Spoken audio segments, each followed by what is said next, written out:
Bonjour, et non, tu ne t'es pas trompé. Bonjour à tous et bienvenue sur la chaîne. Aujourd'hui, nouvelle vidéo, on va parler de la Saturn 4 Ultra.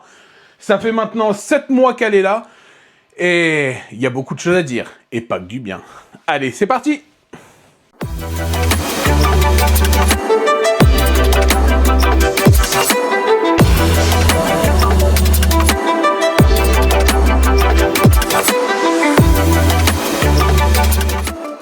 Arrivé sur le marché en juin 2024, cette Elegoo Saturn 4 Ultra était pleine de promesses. Elle était censée aider les nouveaux arrivants à entrer dans le monde de la pression 3D résine facilement, avec un système d'auto-leveling et des capteurs de nivellement. Donc fini le nivellement à la feuille de papier. Une caméra AI capable de détecter les fails, les résidus au fond du bac, le niveau de résine. C'était parfait sur le papier. Un système de tilt, donc pour rappel, le système de tilt, c'est le bac à résine qui descend pour décoller l'impression du FEP, censé fiabiliser la machine et diminuer les ratés. Aujourd'hui, ça fait 7 mois à peu près que je l'aime et j'en suis déçu. Pour moi, c'est la grosse déception et on va voir pourquoi ensemble dès maintenant. Donc vite fait quelques petites caractéristiques techniques de la machine, équipée d'un écran 12K, un volume d'impression légèrement plus petit que la Saturn 3 Ultra, on a perdu 4 cm en Z, l'arrivée de la caméra AI censée faire beaucoup de choses mais qui ne fait rien, l'arrivée d'un auto-leveling, l'arrivée aussi d'un système de tilt, donc sur le plateau ça aussi, et du Wi-Fi, avec la possibilité d'envoyer les impressions via Wi-Fi, donc avec Shitu Manager. Donc, sur le papier, cette machine était vraiment bluffante, quoi, surtout pour un prix de 399 €. Alors, à l'arrivée de la machine au mois de juin, hyper pressé d'imprimer avec cette Saturn 4 Ultra, tant les promesses étaient impressionnante. Donc on a fait les premiers tests de calibration de la résine, hein, donc l'XP Finder, le Table Flip Foundry et tout ça. Ça s'est plutôt bien passé, surtout avec le mode de calibration de la résine où on peut imprimer 8 fois le même fichier à des temps différents. Ça c'est vraiment génial, ça marche super bien et ça fait gagner un temps vraiment précieux.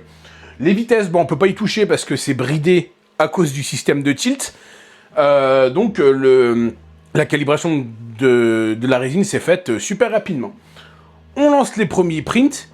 Pareil, hein, sur Shitu, j'utilise Shitu Box. C'est d'une simplicité déconcertante. Hein.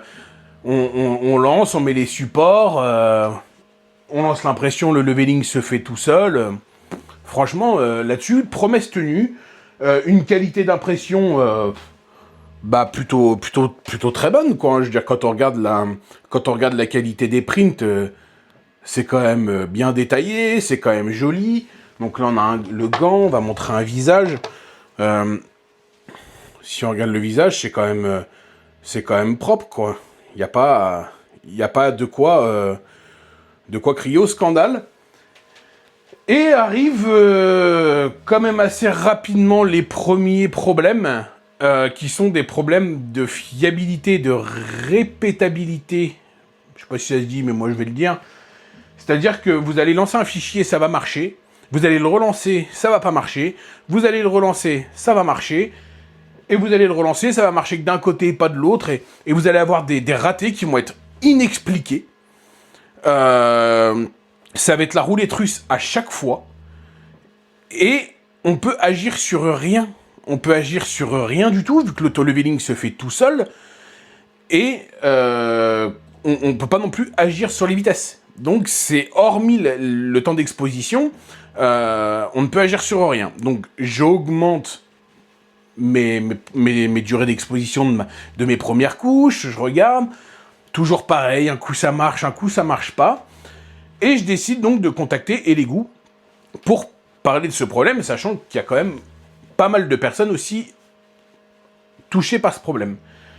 Elegoo me demande donc de de refaire le nivellement à la feuille de papier, chose qu'on ne devait pas faire. Donc, ils ont même sorti un mode de nivellement manuel à la feuille de papier. C'est quand même un aveu de faiblesse de leur système d'auto-leveling, hein, parce que quand un auto-leveling marche, par exemple, mais derrière, on ne fait plus rien. Quand on lance, ça marche, point final. Donc, ils m'ont fait faire cet auto-leveling à la feuille de papier. Ça n'a rien changé, toujours la roulette russe, un coup ça marche pas. Ils m'ont fait démonter le bras qui tient le plateau, enlever la colle chaude pour le remettre de niveau. Ça n'a strictement rien changé.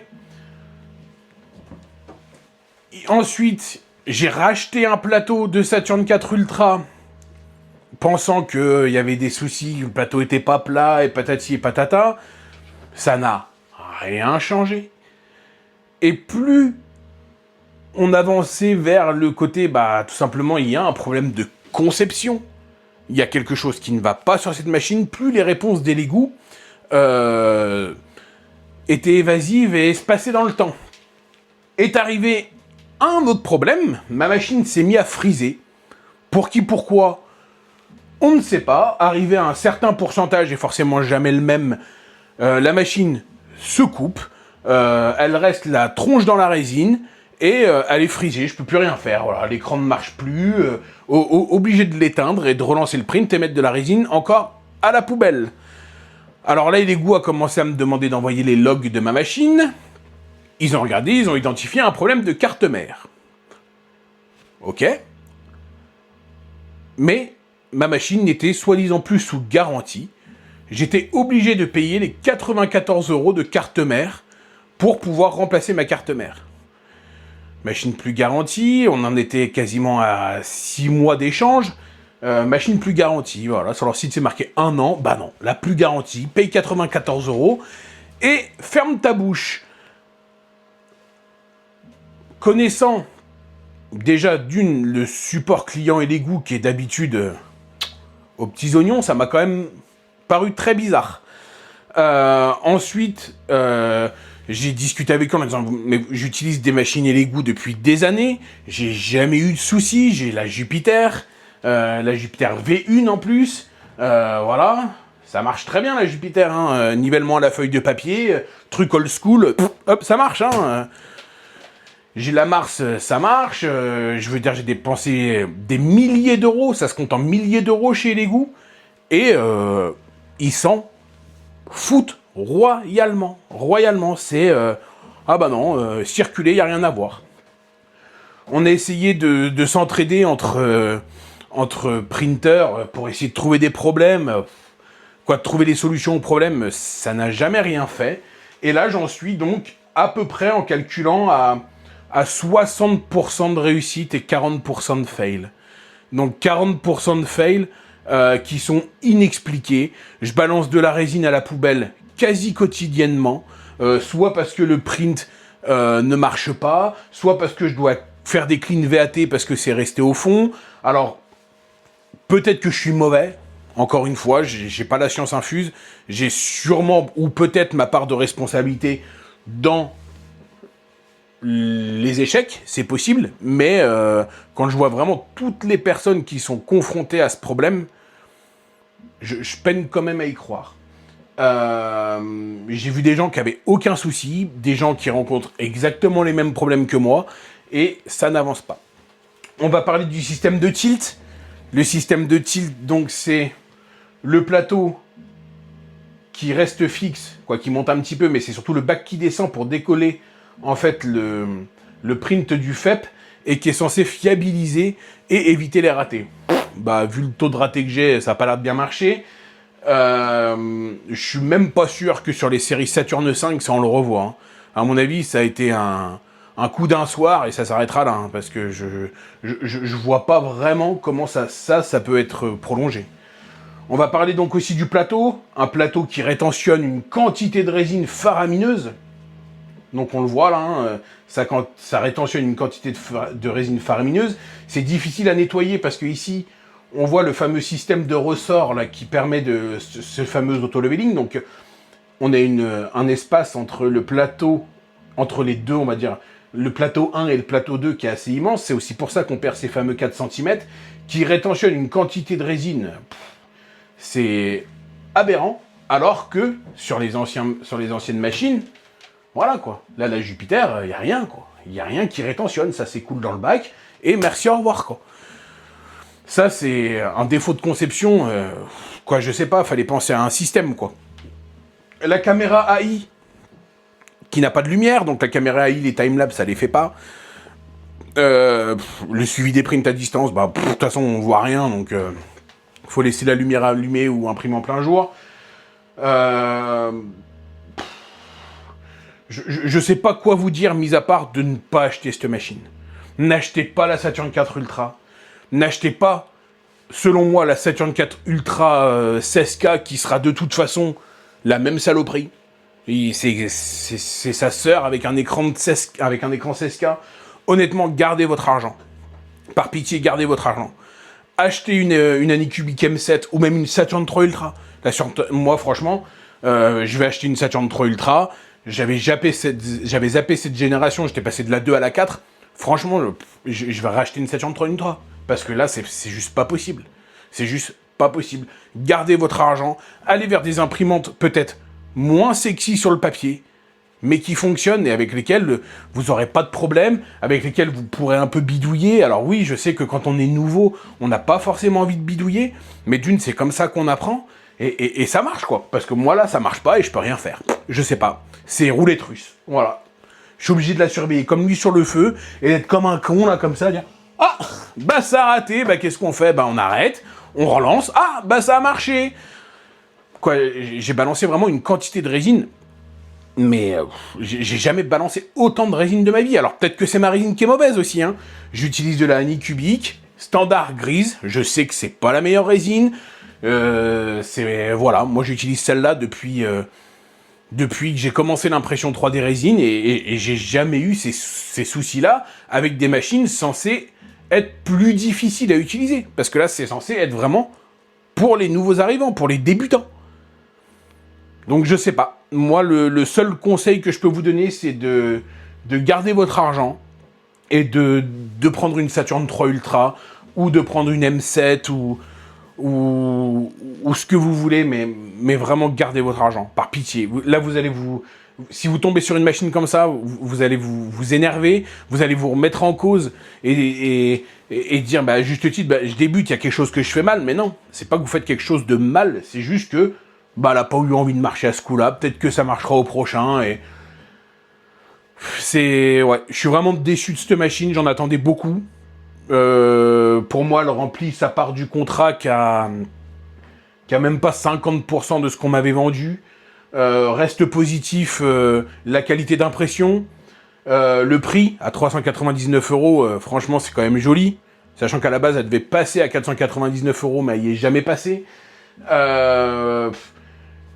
La caméra AI, bah, mi-figue, mi-raisin. La qualité d'impression, on en a parlé, c'est quand même joli quand ça marche. Ce système de Shitu Manager, là, avec l'impression à distance, c'est quand même génial, mais par contre, bah, c'est pas fiable, quoi. Aujourd'hui, c'est pas fiable. Donc, je suis vraiment désolé, j'aurais aimé vous dire que j'en suis pleinement satisfait. J'aurais aimé en être heureux, aussi, parce que Elegoo, c'est quand même une marque que j'affectionne tout particulièrement. J'utilise que leur machine. Et aujourd'hui, au vu de la qualité de la machine, au vu du service client qui est aux abonnés absents, qui m'a pris quand même 94 € de carte mère pour une machine qui était sous garantie, bah aujourd'hui j'ai plus envie. Voilà, je pense que là j'ai envie d'acheter une Saturn 3 Ultra, mais ça me fait chier parce que j'ai pas envie de leur donner de l'argent encore. Je me tâte à prendre une M7. Vraiment, je suis perdu. Là, c'est vraiment une grosse déception et j'ai pris un coup de massue sur la tronche. Donc voilà. Je vous souhaite quand même des bons prints pour ceux qui l'ont. Et je doute pas qu'elle a un bon fond, cette machine. Mais pour moi, c'est non. C'est carton rouge et gardez votre argent et achetez autre chose. Donc voilà. Donc des petits exemples quand même de ce que j'ai imprimé avec la Saturn 4 Ultra. Donc ça a été peint par madame. Hein. Donc voilà, c'est quand même plutôt propre. Il y a quand même rien à dire quand elle daigne marcher. Elle fait quand même de belles choses. Voilà un autre exemple aussi de ce qui a été sorti sur la Saturn 4 Ultra.